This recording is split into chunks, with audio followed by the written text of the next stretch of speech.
good morning. My name is Dakota Bell of Red Shadow Forge, and today I'm going to be going over a review of our Whitlox Homestead Forge that we purchased. We purchased it about 3 weeks ago, and we've gotten the first part. We didn't buy the blower attachments with it. We just got the full-size Homestead Forge, and we've also ordered the hood as well. We're still waiting on the hood to come in, but I wanted to go over some of the things that we've noticed about our Homestead Forge that I'm sure if you've bought it before, you've had the same issues, and if not, something you can look forward to. So the first thing I wanted to talk about is this plate right here on the air control pipe. This plate is welded to, I'm going to go ahead and pull it out.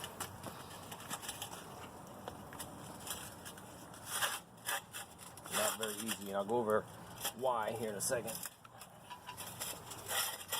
Okay, so this plate is tack welded in a few spots around the air control pipe. Now, as you can see, especially right there, it's a pretty severe scratch right there. Not a big deal, but what's happening is it's getting scratched on the inside of this.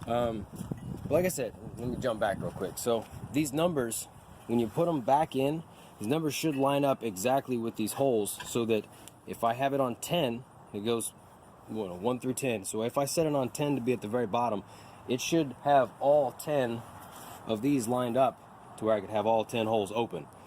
But they're about half a degree off, so I have to put it on 10.5. Everything's at a half. So if I want 9, 9.5, 8, 8.5. So it's not quite straight. They just kind of a lack of attention to detail, I guess. So that was crooked. And then, like I said, the scratches on here, when they drilled the holes inside this air supply pipe, the excess metal that got pushed through when they were drilling it was left in there, so it caused this to fit in very tight, and it didn't fit in as smooth as it should have. So it scratched it up a lot, and it was really hard to move. It's getting a little bit easier now that we've moved it and finagled it a few times, but I mean, to pay as much as you're paying for this right off the bat, and then it doesn't quite line up, and it's scratching everything, it's kind of frustrating.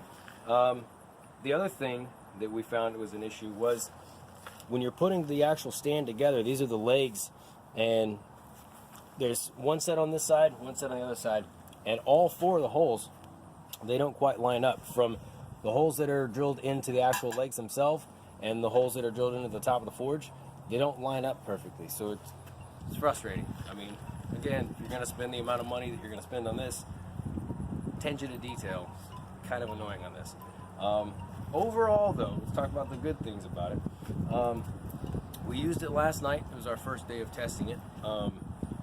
We had used anthracite coal, and I know a lot of people choose other stuff, whatever. That's what we use. So it burned great.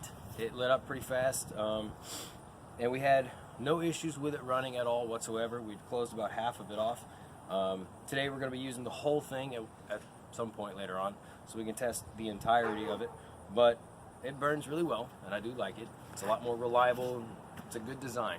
So overall, I mean, I give it a thumbs up, definitely. It's just minor attention to detail on things. It's kind of frustrating.